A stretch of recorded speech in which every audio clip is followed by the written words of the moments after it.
اعوذ باللہ من الشیطان الرجیم بسم اللہ الرحمن الرحیم الحمد للہ رب العالمین والصلاة والسلام علی نبینا محمد صلی اللہ علیہ وسلم۔ السلام علیکم ورحمۃ اللہ وبرکاتہ۔ سورۃ التکویر ہم دیکھ رہے ہیں، آیت نمبر 24 سے دیکھیں گے، لیکن اس آیت کو سمجھنے کے لیے تھوڑا سا پچھلی آیات کو ہم ریوائز کرتے ہیں، جیسے آیت نمبر 15 سے۔ آیت نمبر 15، 16، 17 اور 18 میں اللہ تعالیٰ نے قسمیں کھائی ہے کہ میں قسم کھاتا ہوں پیچھے ہٹنے والے، چلنے پھرنے والے، چھپنے والے ستاروں کی، اور رات کی جب جانے لگے اور صبح کی جب چمکنے لگے۔ یہاں اللہ تعالیٰ نے قسمیں کھا کر اس بات کو واضح کر دیا، قسمیں کھا کر اللہ تعالیٰ نے آیت نمبر 19 میں فرما دیا کہ یہ کلام ایک بزرگ رسول کا کہا ہوا ہے، رسول کریم۔ اور یہاں پر رسول کا معنی، رسول سے مراد یہاں پہ جبریل علیہ السلام ہے، کیونکہ جبریل علیہ السلام ہی اللہ تعالیٰ کے حکم سے، اللہ تعالیٰ کی حکم سے وحی لے کر آپ صلی اللہ علیہ وسلم تک پیغام کو پہنچاتے تھے۔ اور پھر نیکسٹ آیت میں دیکھیں گے ہم جبریل علیہ السلام کے بارے میں اللہ تعالیٰ نے ان کی 4 بڑی بڑی صفت بتائی ہے۔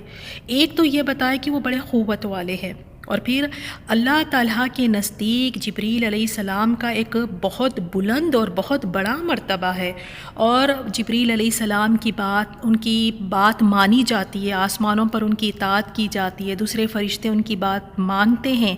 اور پھر فرمایا کہ یہ امین ہے، روح الامین۔ تو یہ آیات میں ہم نے دیکھا جبریل علیہ السلام کو یہاں پر رسول کہا گیا، رسول سے مراد جبریل علیہ السلام ہے، اور ان کی صفات بتائی گئی۔ اب پھر آیت نمبر 22 سے ہم نے دیکھا رسول اللہ صلی اللہ علیہ وسلم کے بارے میں ذکر ہے۔ اللہ تعالیٰ نے فرمایا کہ تمہارا ساتھی وما صاحبکم، تمہارا ساتھی مجنون یا دیوانہ نہیں ہے۔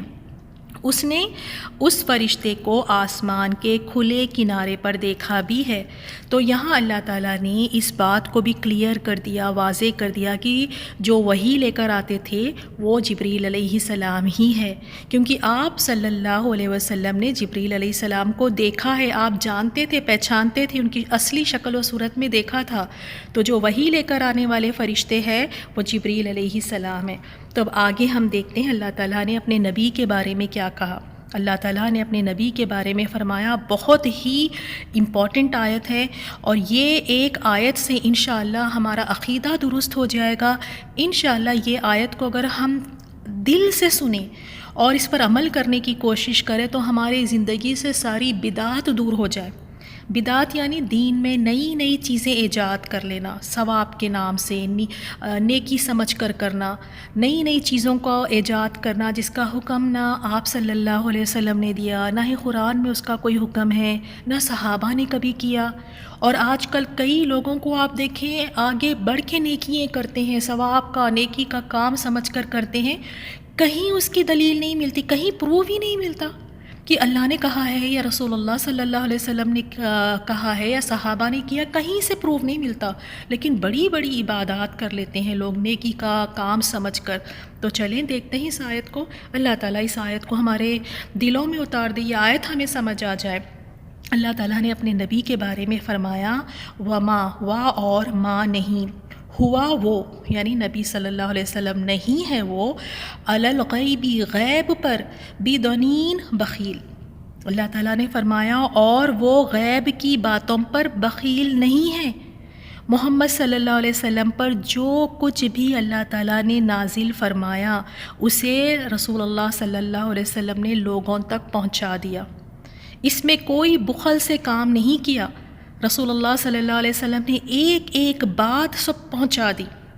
اور اس میں قتادہ فرماتے ہیں کہ غیب مطلب قرآن، یعنی غیب کی باتیں، غیب کے بارے میں مطلب یعنی قرآن کے بارے میں یہ ہے کہ آپ صلی اللہ علیہ وسلم نے جس طرح سے نازل ہوا تھا ایگزیکٹلی اسی طرح لوگوں تک پہنچا دیا، نہ اس میں سے کوئی بات کو چھپایا، نہ اس میں سے کوئی اور چیز اپنی طرف سے اس میں اضافہ کیا، نہیں، بالکل اسی طرح جس طرح وحی آئی اسے لیا اور لوگوں تک پہنچا دیا۔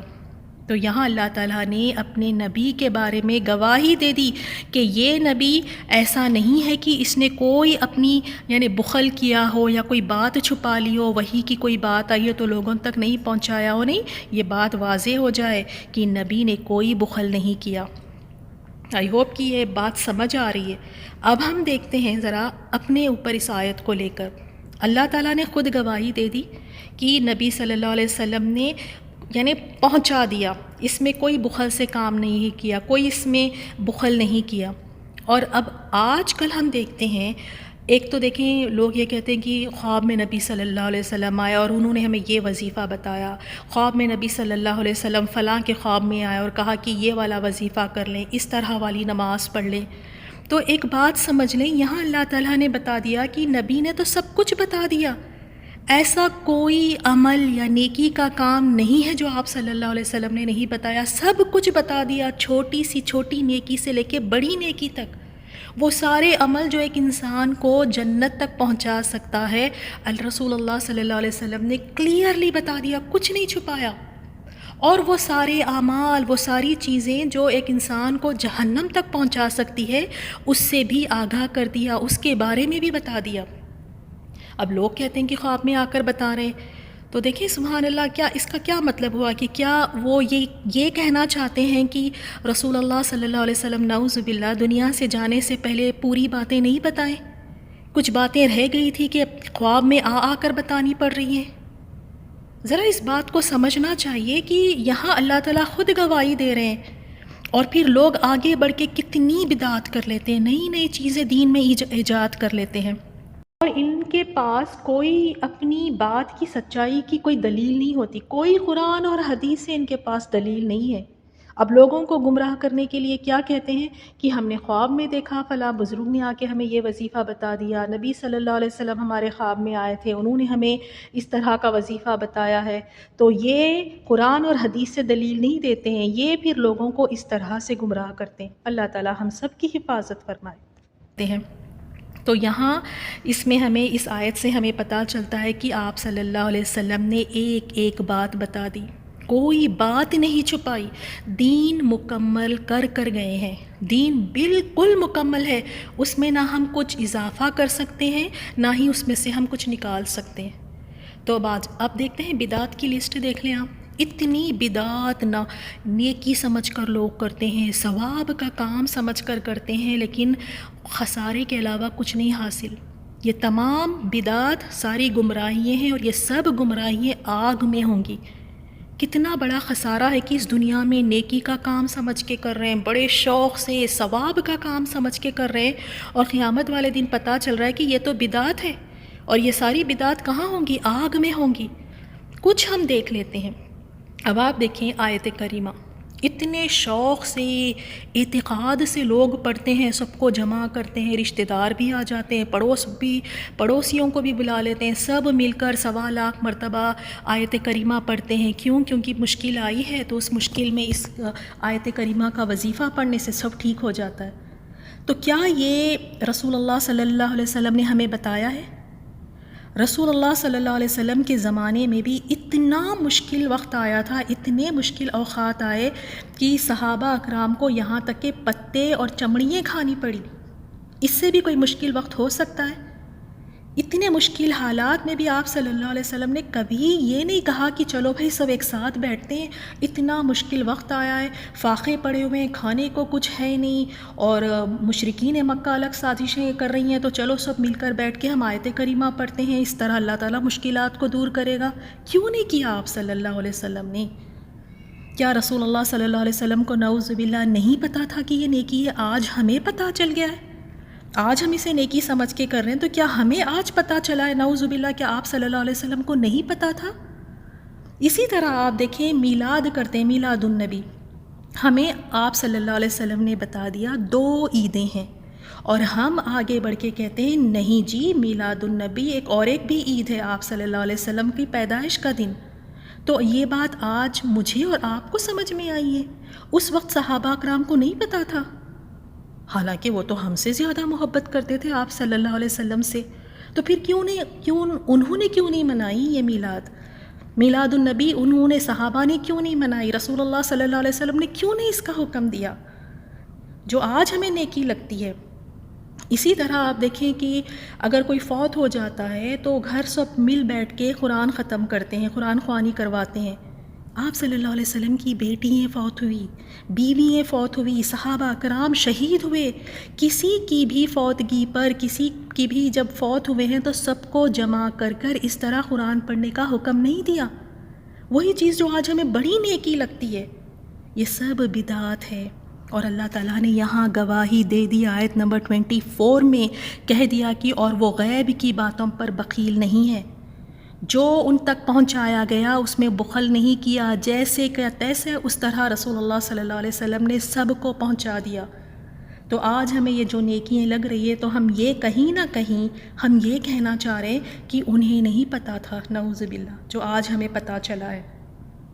اس طرح بہت ساری بدعات دیکھیں گے.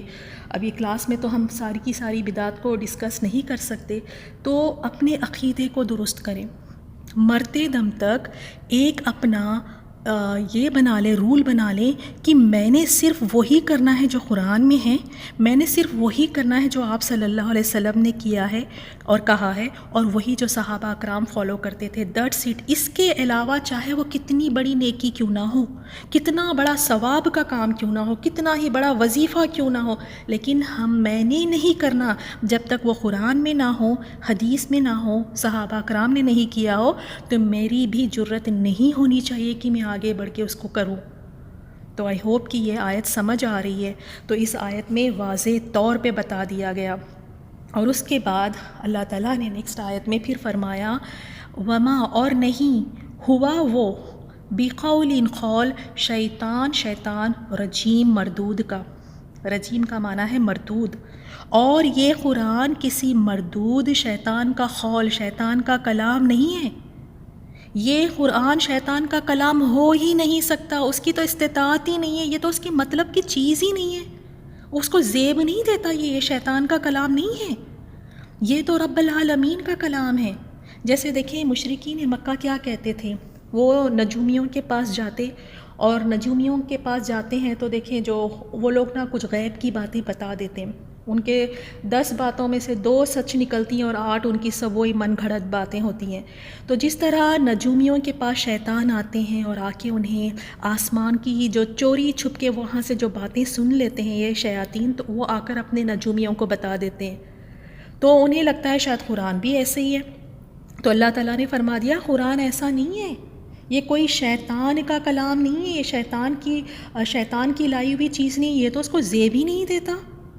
یہ کس کا کلام ہے؟ یہ اللہ تعالیٰ کا کلام ہے. پھر اللہ تعالیٰ نے آیت 26 میں سوال کیا ہے فَأَيْنَ، پھر اینا کہاں، کدھر، پھر کدھر، تذہبون تم جا رہے ہو، اس قرآن کو چھوڑ کر تم کدھر جا رہے ہو، تم کہاں جا رہے ہو؟ یہ تو ایک واضح کتاب ہے، تمہاری عقلوں کو کیا ہو گیا ہے؟ کیوں تم اس کو جھٹلاتے ہو؟ کیوں تم نے اس پر ایمان لے کر آتے؟ کیوں نہیں تم اس کی اطاعت کرتے؟ کیوں نہیں تم اس پر ایمان لا کر اس کی اطاعت تم کیوں نہیں کرتے؟ اور یہ سوال ہم اپنے آپ سے بھی ہم بھی دیکھیں کہ جیسے یہ سوال ہم سے کیا جا رہا ہے فَأَيْنَ تَذْهَبُونَ، پھر تم کدھر جا رہے ہو؟ ہم بھی پتہ نہیں کہاں دوڑے بھاگے جا رہے. نہ تو ہم قرآن سے رہنمائی لیتے ہیں، نہ تو ہم اس کی اطاعت کرتے ہیں. اور اللہ تعالیٰ نے کیا فرمایا کہ تم کی یہ کتاب جو ہے اللہ تعالیٰ کی کتاب، اس کی اطاعت کو چھوڑ کر تم کہاں جا رہے ہو؟ کس راستے پہ چل پڑے ہو؟ کیوں نہیں اس کی تم فرما برداری کرتے؟ کیوں نہیں اطاعت کرتے؟ کیوں نہیں اپنی نبی کی فرما برداری کرتے؟ تو دیکھ لیں کیا ہم واقعی اپنے خوشحالی میں، جیسے شادی بیاہ کے موقع، کیا واقعی ہم اس میں اسی طرح سے کرتے ہیں جس طرح قرآن اور سنت میں ہے؟ کیا ہم واقعی اطاعت کر رہے ہیں؟ یا ہم وراثت جب بانٹنے کا موقع، وراثت جب بانٹتے ہیں، تقسیم ہوتی ہے، تو اس وقت پر کیا واقعی اسی طرح سے اطاعت کرتے ہیں جس طرح اللہ تعالیٰ نے وراثت کو بانٹنے کا حکم دیا ہے؟ بہنوں کا حق مار لیتے ہیں. اسی طرح عبادات میں دیکھیں، کاروبار میں دیکھیں، ہماری خوشحالی میں دیکھیں، ہماری تنگی میں، اگر ہم مصیبت میں ہوں تو کیا ان تمام حالات میں ہم اطاعت کر رہے ہیں؟ اس اطاعت کو چھوڑ کر کہاں جا رہے ہیں؟ اللہ تعالیٰ نے سوال کیا فَأَيْنَ تَذْهَبُونَ، کیا ہو گیا ہے تمہاری عقلوں کو؟ کہاں جا رہے ہو؟ اور اس کے بارے میں فرمایا ان ہوا نہیں وہ الا مگر ذکر ذکر ہے، نصیحت ہے، للعالمین تمام جہان والوں کے لیے۔ اس کو جو چھوڑ کر تم بھاگ رہے ہو، جس کے لیے تم کہتے ہو کہ آج تمہارے پاس وقت نہیں ہے، تو یہ اللہ تعالیٰ نے فرمایا یہ تو نصیحت ہے جہان والوں کے لیے، تمام کائنات کے لیے، صرف مسلمانوں کے لیے نہیں، تمام کائنات کے لیے یہ نصیحت ہے۔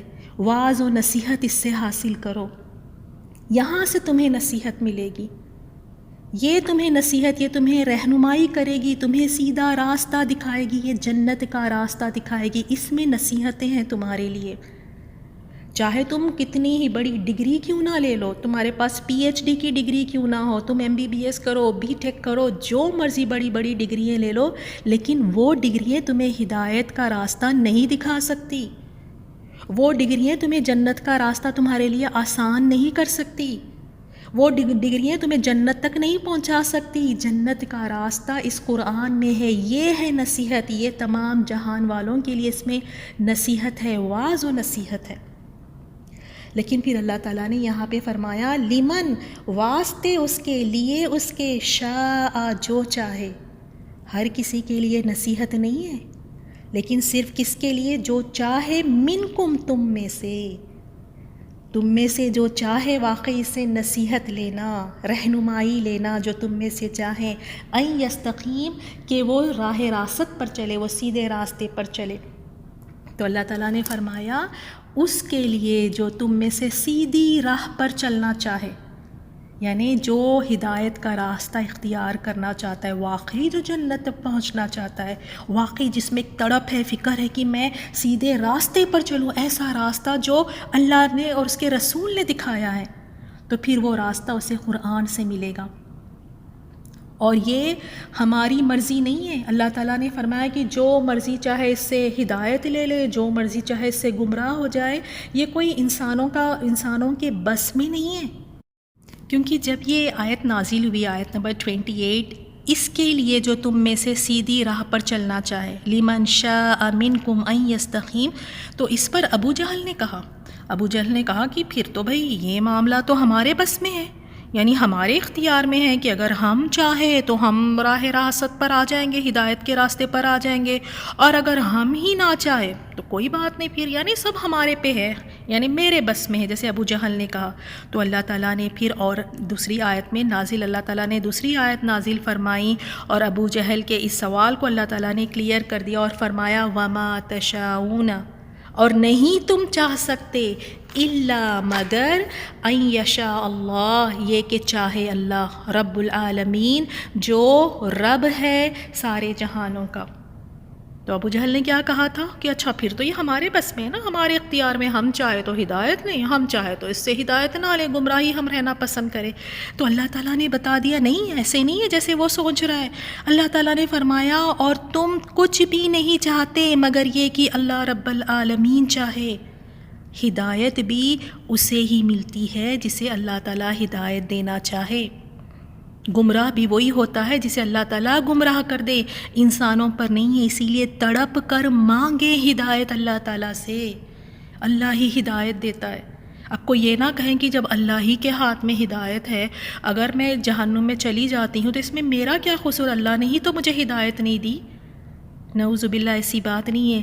جس میں تڑپ ہو، جس میں شوق ہو، جس میں واقعی ایک جذبہ ہو، جو دل سے چاہتا ہو کہ میں سیدھے راستے پر چلوں، جو دل سے چاہتا ہے کہ میں ایسے کام کروں جس سے رب راضی ہو جائے، جو دل سے چاہتا ہے کہ میں ایک سیدھے راستے پہ چلوں، وہ راستہ جو نبی صلی اللہ علیہ وسلم نے بتایا ہے، تو جس میں یہ تڑپ ہو تو اللہ پھر ایسے انسان کو ہدایت دیتا ہے۔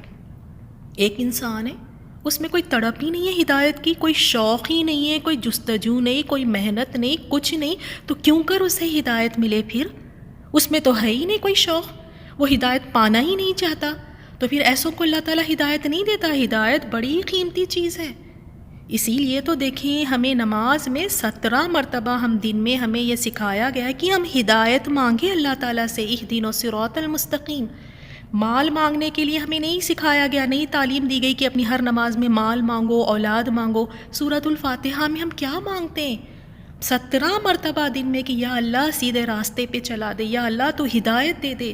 یہ سب سے بڑی نعمت ہے ہدایت کا مل جانا، اور یہ انہیں ہی ملتی ہے جو دل سے چاہتے ہیں، جو اس کے لیے کوششیں کرتے ہیں، جو اپنا شوق دکھاتے ہیں، جو قربانیاں دیتے ہیں، جو واقعی چاہتے ہیں، تو اللہ تعالیٰ ان کو ہدایت بھی دیتا ہے۔ تو دیکھا یہاں اللہ تعالیٰ نے قرآن کے بارے میں کیا فرمایا، یہ نصیحت ہے۔ جو اس سے نصیحت لینا چاہے اسے ضرور اس سے نصیحت ملے گی۔ اور اس قرآن کے بارے میں اللہ تعالیٰ نے کیا فرمایا، یہ قرآن کو جب نازل فرمایا تو کتنی اہتمام کی اللہ تعالیٰ نے۔ اللہ تعالیٰ نے اس قرآن کو ہم تک پہنچایا جبریل علیہ السلام کے ذریعے، آپ صلی اللہ علیہ وسلم کے ذریعے، اور آج ہم کہتے ہیں کہ اس قرآن کے لیے ہمارے پاس وقت نہیں ہے۔ ہم کرنا چاہتے ہیں لیکن کیا کریں، بچے ہیں۔ ہم کرنا چاہتے ہیں لیکن کیا کریں، جاب ہے۔ ہم کرنا چاہتے ہیں پر کیا کریں، گھر کی مصروفیات ہے۔ تو اللہ تعالیٰ نے کیا فرمایا، فَأَيْنَ تَذْهَبُونَ، پھر تم کدھر جا رہے ہو؟ جب تک تم قرآن کو نہیں پڑھو گے، اس کو سمجھو گے نہیں، تو اس کی اطاعت کیسے کرو گے تم؟ قرآن میں تو اللہ تعالیٰ نے ہر چیز کو یہاں پہ واضح کر کے بتا دیا۔ اللہ تعالیٰ نے وضاحت کر دی کہ جو نبی صلی اللہ علیہ وسلم کے ذریعے تمہیں بتایا گیا جو احکام ہے، جو فرائض ہے، ان سب پر ہم نے عمل کرنا ہے۔ تو جب ہم قرآن نہیں پڑھیں گے ہی نہیں، تو عمل کس طرح ہم کریں گے؟ اور ایک بات کو سمجھ لیں، جو کہتا ہے کہ میرے پاس قرآن کے لیے وقت نہیں ہے، جو قرآن سے اپنے آپ کو دور رکھتا ہے، قرآن سے دور بھاگ رہا ہے، در حقیقت وہ اللہ تعالیٰ سے دور بھاگ رہا ہے۔ قرآن ہے کیا؟ اللہ تعالیٰ کا کلام ہے، اور ہم کہتے ہیں کہ آج اللہ تعالیٰ کی بات سننے کے لیے ہمارے پاس وقت نہیں ہے۔ بچے ہمارے لیے امپورٹنٹ ہے، صحت ہے، جاب ہے، گھر ہے، اس کے بعد وقت ملا تو ہم قرآن کو دیکھیں گے۔ یاد رکھیں، اس بات کو یاد رکھیں، قرآن کو چھوڑ کر کہیں چین نہیں آئے گا۔ جو مرضی چاہے کر لو، جو مرضی چاہے کر کے دیکھ لو، کہیں تمہیں سچی خوشی حاصل نہیں ہوگی، کبھی تمہیں دل چین کہیں تمہیں نہیں ملے گا۔ یہ اللہ کا ذکر ہی ہے، قرآن ہی ہے جو دلوں کو سکون ملتا ہے اس سے۔ جو مرضی کر کے دیکھ لو، کہیں تم کو اللہ تعالیٰ کی رحمتیں تمہیں نہیں مل سکتی، کہیں سے تمہیں برکتیں نہیں مل سکتی۔ یہ قرآن ہے، اسی سے رحمتیں، برکتیں، سکون، چین، ہر چیز اس قرآن سے ہمیں ملے گا۔ آج ہم کیوں پریشان حال ہیں؟ گھروں کے حالات دیکھ لیں، ہر چیز میں دیکھیں کہ اتنا ہر چیز میں پریشانیاں ہیں، مشکلات ہے، سکون نہیں ہے۔ کیوں؟ کیونکہ ہم نے اپنے آپ کو قرآن سے دور کیا ہوا ہے۔ ابھی بھی وقت ہے ہم اپنی زندگیوں کو سمجھیں کہ ہم یہاں کیوں آئے ہیں، اپنی ساری زندگی اس دنیا کے کاموں میں نہ کھپائیں ہم۔ یہ نصیحت ہے، ایسی نصیحت، اور اس سے رہنمائی حاصل کرنی ہے۔ یہ ہدایت کا راستہ دکھاتی ہے، یہ اللہ تعالیٰ کی برکتیں اور رحمتیں سمیٹنے کا ذریعہ ہے۔ اللہ تعالیٰ ہم سب کو توفیق دے، اور اللہ تعالیٰ اس قرآن کو ہمارے سینوں کی بہار بنا دے۔ اس قرآن کے لیے ہمارا دل بے چین رہے، اللہ تعالیٰ اس قرآن کی محبت ہم سب کے دلوں میں ڈال دے۔ یہ ہم جب بھی کوئی بھی آیت ہم پڑھتے ہیں، جو بھی ہم قرآن کی تعلیمات لے رہے ہیں، یا اللہ ہمیں شوق دے، یا اللہ کہ ہم اس پر عمل کرنے والے بھی بنیں۔ تو الحمدللہ اس سورے کو ہم نے مکمل کیا ہے، اور اس میں ہم نے دیکھا قیامت کا منظر تھا، اور اس کے بعد پھر ایک خاص طور پہ اللہ تعالیٰ نے بڑی بڑی نشانیوں کی قسمیں کھا کر اللہ تعالیٰ نے ایک بات کو یہاں پہ واضح کر دیا قسمیں کھانے کے بعد، کہ تم جو کچھ بھی تم کرو گے قیامت والے دن، تم اس کو پالو گے۔ تمہارا جو کچھ بھی تم نے اعمال کیے ہیں، ان سب کو تم وہاں پر جان لو گے۔ تم اچھا کر کے آئے ہو، تمہیں وہ بھی پتہ چل جائے گا۔ تم برائیاں لے کر گئے ہو، ہر شخص جان لے گا جو کچھ لے کر آیا ہوگا، وہاں جا کر جانیں گے۔ اور اگر فرض کر لیں، اگر وہاں جانے کے بعد پتہ چلے کہ میں تو ساری بیکار سی چیزیں اٹھا کر آئی ہوں، میرے پاس تو کوئی ایسا ذخیرہ ہے ہی نہیں، تو بتائیں کیا حال ہوگا پھر؟ اللہ تعالی ہم سب کو توفیق دے کہ ہم اچھی اچھی چیزیں یہاں سے لے جائیں، وہ چیزیں جو آپ صلی اللہ علیہ وسلم نے ہمیں سکھائی ہیں۔ پھر ہم نے دیکھا یہاں جبریل علیہ السلام کا ذکر ہے، پھر آپ صلی اللہ علیہ وسلم کے بارے میں بتایا گیا کہ آپ صلی اللہ علیہ وسلم نے کوئی بخل نہیں کیا، اپنی بات پہنچا دی، کوئی نیکی یا کوئی ایسا عمل ایسا جو جنت تک انسان کو لے جائے وہ بالکل کلیئرلی بتا دیا، کسی بات کو نہیں چھپایا۔ اور پھر قرآن کا ذکر، اور اللہ تعالیٰ نے کیسے سوال کیا ہے، فَأَيْنَ تَذْهَبُونَ، پھر تم کدھر جا رہے ہو؟ یا اللہ ہم تو صرف تیرے ہی راستے پہ چلنا چاہتے ہیں، یا اللہ تو ہم سب کو ہدایت دے دے یا رب العالمین، یا اللہ تو ہمیں غفلتوں سے بیدار کر دے۔ ہم نے اپنی ساری زندگی بہت غفلتوں میں گزاری، یا اللہ ہم اب کہیں اور نہیں بھٹکنا چاہتے، ہم کہیں اور نہیں جانا چاہتے، یا اللہ تو ہمیں ہدایت دے، یا اللہ ہم سیدھے راستے پر چلنا چاہتے ہیں، وہ سارے عمل کرنا چاہتے ہیں جس سے تو راضی ہو، جس سے تو خوش ہو جائے، بس ہم اپنی زندگی صرف تیری رضا کے لیے ہم گزارنا چاہتے ہیں۔ یا اللہ ہم پہ رحم فرما دے، یا اللہ ہمیں توفیق دے، یا اللہ کہ ہم ایسے عمل کریں جو آپ صلی اللہ علیہ وسلم نے ہمیں بتائے ہیں، یا اللہ ہمیں بدعات سے بچا لے۔ واقعی میری پیاری بہنوں، یہ بدعات ایسی چیز ہے دین میں جو نئی نئی چیزیں ایجاد کیے ہیں، پلیز اپنے آپ کو چیک کریں، دیکھیں اپنی زندگی میں، ٹٹولیں کہیں کوئی ایسے کام تو نہیں ہے، کوئی ایسے عمل تو نہیں ہے جو بالکل نہ قرآن سے ثابت ہے، نہ آپ صلی اللہ علیہ وسلم نے کیا، نہ صحابہ کرام نے کیا۔ اگر ایسے کوئی عمل کر رہے ہیں تو اللہ سے توبہ کر لیں، اللہ سے معافی مانگ لیں اور رک جائیں، چھوڑ دیں ایسے کام، کیونکہ آپ صلی اللہ علیہ وسلم نے بتا دیا ہر چیز، اور اللہ تعالیٰ نے فرما دیا یہ دین مکمل ہو گیا ہے، اس میں نہ اضافہ کر سکتا ہے نہ اس میں کوئی کمی کر سکتا ہے۔ تو الحمدللہ بہت ہی پیارا اور بہت ہی خوبصورت سورہ تھا۔ اللہ تعالیٰ ان آیات کو ہمارے دلوں میں اتار دے اور اس پر عمل کرنا ہم سب کے لیے آسان فرما دے۔ سبحانک اللہم و بحمدک، نشہد ان لا الہ الا انت، نستغفرک و نتوب الیک۔ السلام علیکم ورحمۃ اللہ وبرکاتہ۔ ان آیات کی تلاوت سنیں۔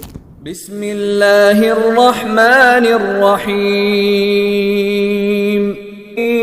وما هو على الغيب بضنين وما هو بقول شيطان رجيم فأين تذهبون إن هو إلا ذكر للعالمين لمن شاء منكم أن يستقيم وما تشاءون إلا أن يشاء الله رب العالمين۔